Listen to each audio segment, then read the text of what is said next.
अस्सलाम वालेकुम students, welcome back to AK Education. आज हमारी वीडियो एक बहुत ही इंपॉर्टेंट टॉपिक के ऊपर बेस करती है, जो कि मोस्टली स्टूडेंट्स की लाइफ में प्रॉब्लम होती है, एमसीक्यूज़ नाम की मल्टीपल चॉइस क्वेश्चंस। और जैसा कि आप सब लोग जानते हैं ऑलरेडी कि एमसीक्यूज़ जो हैं वो किसी भी पेपर में, भले आप एम कैट का टेस्ट दें, आप ई कैट का टेस्ट दें, या आप कोई भी कॉम्पिटिटिव एग्ज़ाम दें, उसके अंदर वो एमसीक्यूज़ बेस्ड होता है। ठीक है, तो ऐसा हो ही नहीं सकता कि एमसीक्यूज़ से आपकी जान छूट जाए। इवन बोर्ड एग्ज़ाम्स के अंदर भी एमसीक्यूज़ जो होते हैं, भले कम तादाद में लेकिन प्रेजेंट ज़रूर होते हैं। तो यही ऐसा एक पोर्शन होता है जिसमें बच्चे बहुत गलती कर जाते हैं, और जिससे वो घबरा रहे होते हैं कि एमसीक्यूज़ में उनके मार्क्स कट जाएंगे, और बच्चों के काफ़ी हद तक मार्क्स इसी पार्ट में कटते भी हैं। तो यूट्यूब पे वैसे तो बहुत सारी वीडियोस प्रेजेंट हैं कि आप किस तरह से एमसीक्यूज़ जो हैं वो सॉल्व कर सकते हैं, लेकिन मैं आज आप लोगों से कुछ इंपॉर्टेंट टिप्स शेयर करूंगी यहाँ पर। एमसीक्यूज़ सॉल्विंग के हवाले से कुछ ट्रिक्स आप लोगों के साथ शेयर करने वाली हूँ, जिससे आप लोगों को बहुत ज़्यादा फ़ायदा होगा, और जिसकी वजह से आप लोग एक अच्छा स्कोर कर सकते हैं अपने कॉम्पिटिटिव एग्ज़ाम्स के अंदर, अपने बोर्ड एग्ज़ाम्स के अंदर, एमसीक्यूज़ पोर्शन के अंदर। ठीक है, तो अब आप लोगों को घबराने की ज़रूरत नहीं है। इंशाल्लाह इस वीडियो में हम वो सारी ट्रिक्स शेयर करने वाले हैं आप लोगों से। तो प्लीज़ आप इस वीडियो को एंड तक देखिएगा और हमारे चैनल को सब्सक्राइब करिएगा। और अगर आप लोगों को लगता है कि इस वीडियो को अपने फ्रेंड्स तक भी शेयर करना चाहिए, ताकि ज़ाहिर है इंसान जो है दूसरों का भला करता है तभी उसका भला होता है। तो अगर आप लोगों को ऐसी कोई भी इंफॉर्मेटिव बात इसमें लगे जो आपको अपने फ्रेंड्स से शेयर करनी चाहिए, तो ज़रूर हमारी वीडियो को आगे शेयर करिएगा। चलिए हम स्टार्ट करते हैं हमारी वीडियो। तो सबसे पहले स्टेप की तरफ मूव करते हैं। तो सबसे पहला स्टेप है हमारे पास, नंबर 1, नेवर फॉलो सीक्वेंस। ठीक है, एक बहुत ही इम्पॉर्टेंट बात। देखिए, जब भी कोई स्टूडेंट जो है अपना एमसीक्यूज़ पोर्शन स्टार्ट करता है, तो बच्चों की आदत होती है कि वो स्टार्टिंग से स्टार्ट करते हैं, like 1, then MCQ number 2, then MCQ number 3, then MCQ number 4, इस तरह सॉल्व करते हैं। ठीक है, मतलब एक सीरीज़ के अंदर चल रहे होते हैं। और बहुत से बच्चे ऐसे होते हैं जो लास्ट से शुरू करते हैं। ठीक है, लास्ट एमसीक्यू से, फिर second last MCQ, then third last MCQ, वो लास्ट से एमसीक्यूज़ करना शुरू करते हैं।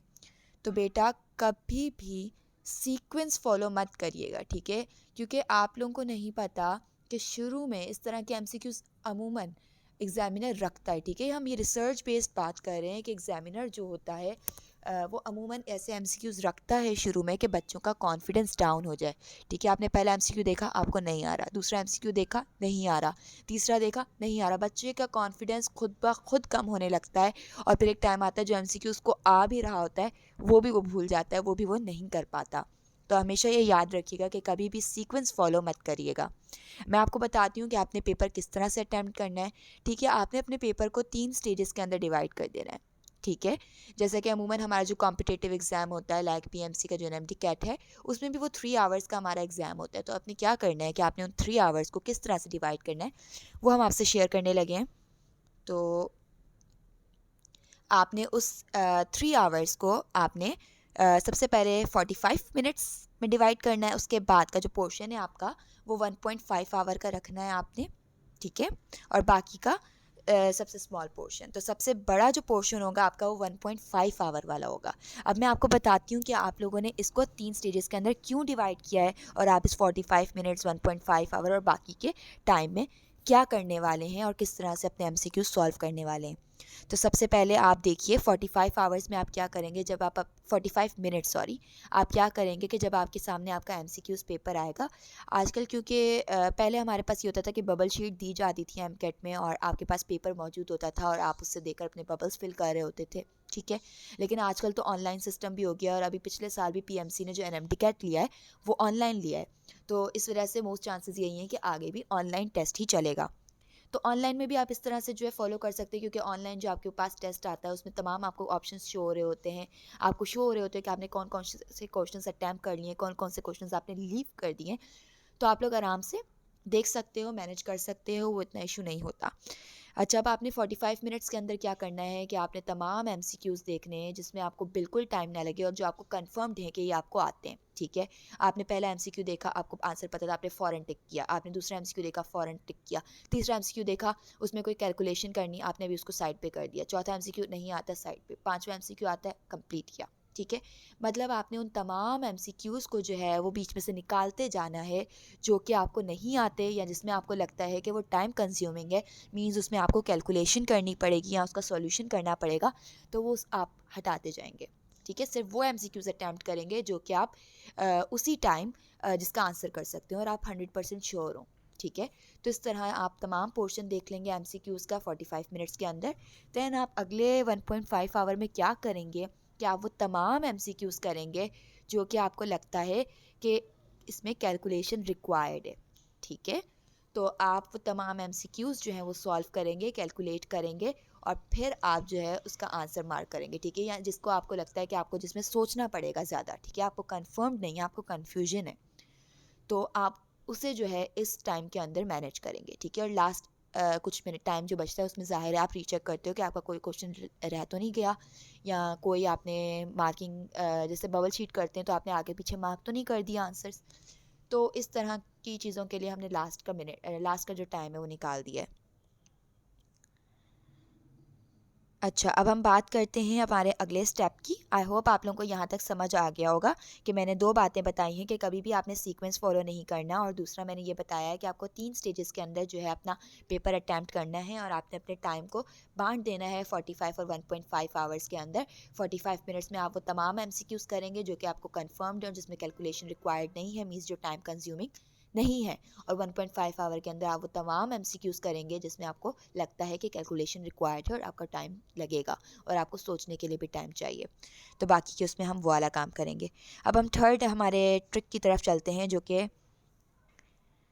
Eliminate options. ठीक है, हम एलिमिनेशन के बारे में यहाँ पे बात करेंगे क्योंकि मैं आप लोगों को एक बात बताती चलूँ कि हम 2 तरह से दो जो है हमारे पास इसमें ट्रिक्स हैं। ठीक है, नंबर 1 ट्रिक है हमारे पास रिमूव ऑफसेट वैल्यूज़। ठीक है, हमने वो तमाम वैल्यूज़ जो है उसमें से निकाल देनी है जो कि हमें बिल्कुल अलग लग रही हो। ठीक है, आपके पास एक एमसीक्यू गिवन है और उसमें जो वैल्यू आपको सबसे अलग लग रही है कि ये तो बिल्कुल एक निराला सा ऑप्शन है, तो आपने उसको साइड पे कर देना है क्योंकि वो आंसर कभी नहीं होता। अच्छा, हम जो बात कर रहे हैं वो रिसर्च बेस्ड कर रहे हैं। ठीक है, तो ये रिसर्च यही कहती है कि जो एमसीक्यू आप जो ऑप्शन आपको बिल्कुल अलग लगेगा उसको आपने कैंसिल कर देना, क्योंकि 90% केसेस में इसी तरह होता है।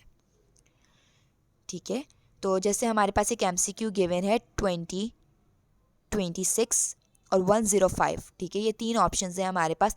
आप देखें 20 और 26 तो आपस में कोरिलेट कर रहे हैं किसी ना किसी तरह, लेकिन 105 एक बहुत ही बाहर की वैल्यू है और बहुत ही अलग वैल्यू है, तो हमने इसको कैंसिल कर दिया। ठीक है, रिसर्च यही कहती है। दूसरा हमारे पास क्या है कि ऑल ऑफ अबव और नन ऑप्शन। आप लोगों ने काफ़ी ऐसे, जब आप सॉल्व करेंगे एमसीक्यूज़ तो आप लोग ऐसे काफ़ी एमसीक्यूज़ देखेंगे जिसके अंदर ऑल ऑफ अबव और नन ऑफ द अबव का ऑप्शन होता है। पीएमसी एनएमडी कैट में भी इस तरह के बहुत से सवालात होते हैं जिसमें ऑल ऑफ अबव और नन ऑफ द अबव का ऑप्शन होता है। तो अगर आप कभी ऐसा एमसीक्यू है कि आपको नहीं आता उसका आंसर, तो ये ट्रिक्स जो हैं वो आपकी मदद कर सकती हैं उसका करेक्ट आंसर लगाने में। ठीक है, तो आपके पास अगर कोई ऑल ऑफ द अबव या नन ऑफ द अबव का ऑप्शन आ जाता है तो रिसर्च ये कहती है कि 95% एमसीक्यूज़ में जो करेक्ट ऑप्शन होता है वो ऑल ऑफ द अबव या नन ऑफ द अबव होता है। ठीक है, आई होप यहाँ तक अब सब क्लियर होगा आपको। अब हम बात करते हैं हमारी नेक्स्ट ट्रिक की, नंबर 4 ट्रिक, जो कि है हमारे पास मोस्ट प्रोबेबल ऑप्शन। ठीक है, हम उन ट्रिक्स के बारे में बात करें, उन एमसीक्यूज़ को सॉल्व करने की बात करें जिसका आंसर आपको नहीं पता, जो कि आपने नहीं पढ़ा। ठीक है, और आपको तुक्का लगाना है। ये जो तुक्का सिस्टम है ना हमारा, तो इसको स्ट्रॉन्ग तुक्का हम किस तरह लगा सकते हैं उसके ऊपर बात कर रहे हैं। ठीक है, तो हमारी जो ट्रिक्स हैं, तो मोस्ट प्रोबेबल ऑप्शन जो है वो हमारे पास हमारी ट्रिक नंबर 4 है। उसमें क्या है कि रिसर्च के मुताबिक मैं बात कर रही हूँ आप लोगों से कि हमारे पास जो मोस्ट प्रोबेबल जो ऑप्शन होता है जो कि सही होने के ज़्यादातर चांसेस होते हैं, डैट इज़ बी या सी। क्योंकि कभी भी जो एग्ज़ामिनर होता है वो आम तौर पर आपको ए ऑप्शन में सही आंसर नहीं देता। ठीक है, ए या डी, तो सबसे कम जो सही होने का चांस होगा वो ए ऑप्शन का होगा। आफ्टर दैट डी ऑप्शन के लीस्ट चांसेस होंगे to be correct, and then we have B and C option जो कि ज़्यादातर करेक्ट होने के चांसेस होते हैं। और अगर आप बी और सी में भी कंफ्यूज हो रहे हो तो आपने क्या करना है कि बी ऑप्शन जो होता है वो हमारे पास मोस्ट प्रोबेबली करेक्ट ऑप्शन पाया जाता है। ठीक है, अकॉर्डिंग टू आर रिसर्च के 95% एमसीक्यूज़ में इसी तरह होता है। ओके, नेक्स्ट ट्रिक की तरफ हम बढ़ते हैं। हमारे पास नेक्स्ट ट्रिक है रिमेंबर डायरेक्ट वैल्यूज़। ठीक है, कुछ ऐसे एमसीक्यूज़ होते हैं हमारे पास जिसके अंदर हमें डायरेक्ट वैल्यूज़ पुट करनी होती हैं।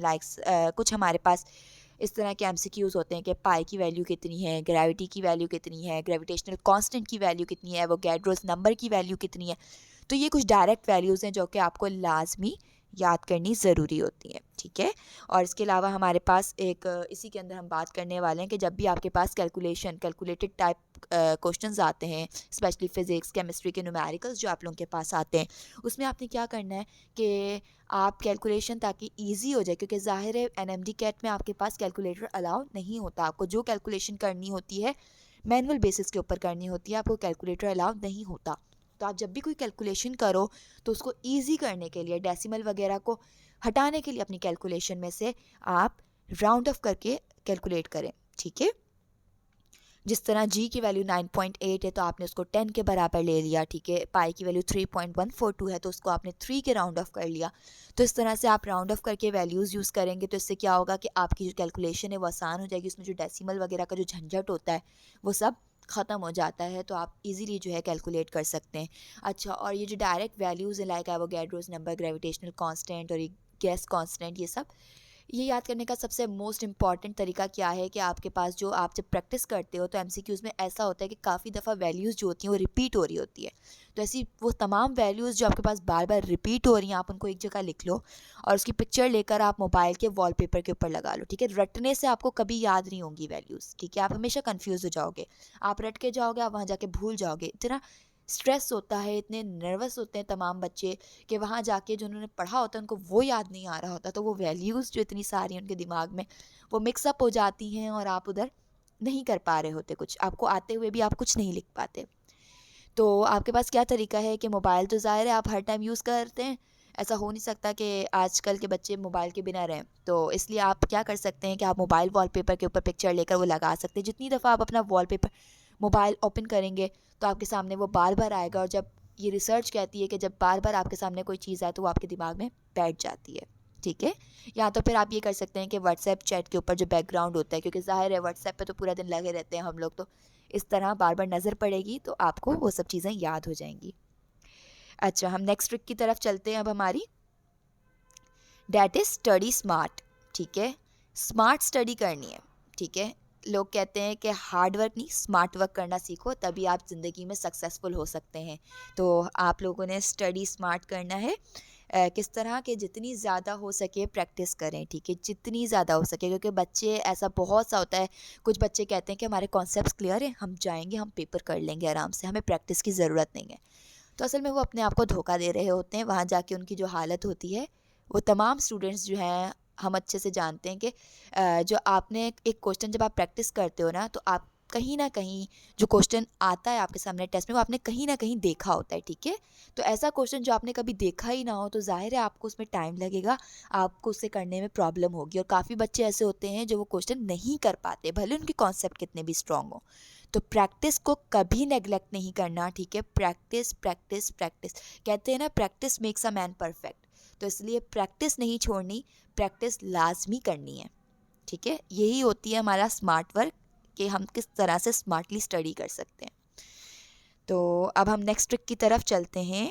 हमारे पास 6 ट्रिक्स थी टोटल, तो हमारे 6 ट्रिक्स जो हैं वो कंप्लीट हो चुकी हैं, ठीक है। अब एंड में मैं सिर्फ ये कहूँगी कि आप लोग इन तमाम ट्रिक्स को अपनी डेली लाइफ में प्रैक्टिस करें, ठीक है, क्योंकि जब आप इसको प्रैक्टिस करेंगे डेली लाइफ में तो एट द एंड जब आप अपने कॉम्पिटिटिव एग्ज़ाम में अपेयर होंगे तो उस टाइम ये सब ट्रिक्स जो हैं वो आपके माइंड में पहले से होंगी और आपको मसले नहीं होंगे अपने एमसीक्यू सॉल्व करने में, ठीक है। हमने वो तमाम ट्रिक्स यूज़ की हैं कि हम लोगों ने किस तरह से हमारा पेपर अटैम्प्ट करना है, हम लोगों ने पहले क्या चीज़ अटैम्प्ट करनी है, बाद में क्या चीज़ अटैम्प्ट करनी है, और हम लोगों ने किस तरह से ऑप्शंस मार्क करने हैं, और वो एमसीक्यूज़ जो कि हमें बिल्कुल नहीं आते उनकी ऑप्शंस किस तरह से मार्क करने, ये जो तुक्का है ये किस तरह से हम मोर एक्यूरेट लगा सकते हैं। इन सब के बारे में हम लोगों ने हमारी इस वीडियो में बहुत डिटेल डिस्कशन की है। लेकिन फिर भी कोई ऐसी चीज़ हो जो आप लोगों को नहीं समझ आई हो, या जो आप लोगों को कन्फ्यूजन हो, या कोई ऐसा क्वेश्चन आपके दिमाग में आ रहा हो, क्योंकि ज़ाहिर इंसान है, इंसानी दिमाग जो है वो बहुत ज़्यादा चीज़ों को मैनिपुलेट करने की कोशिश करता है, डीपली सोचने की कोशिश करता है, कुछ बच्चे होते हैं। तो आप वो तमाम हमारे कमेंट सेक्शन में पूछ सकते हैं, वी विल रिप्लाई यू। तो और एक और रिक्वेस्ट है आप लोगों से कि अगर आप लोगों को किसी भी एक ट्रिक से भी फ़ायदा हुआ हो तो प्लीज़ हमारे चैनल को ज़रूर सब्सक्राइब करें। AK एजुकेशन के नाम से यूट्यूब चैनल मौजूद है, ठीक है? और आगे अपने फ्रेंड्स तक, अपने क्लास फेलोज़ तक, आपके जो कॉम्पिटिटर्स हैं उन तक, तमाम बच्चों के साथ शेयर करें, क्योंकि बेटा जब आप दूसरों की मदद करते हो तो खुदा आपकी मदद करता है, ठीक है? आखिर में सिर्फ इतना कि बेस्ट ऑफ लक, जो जो अपेयर हो रहे हैं, अल्लाह आप सबको कामयाब करे। आमीन। अल्लाह हाफ़िज़।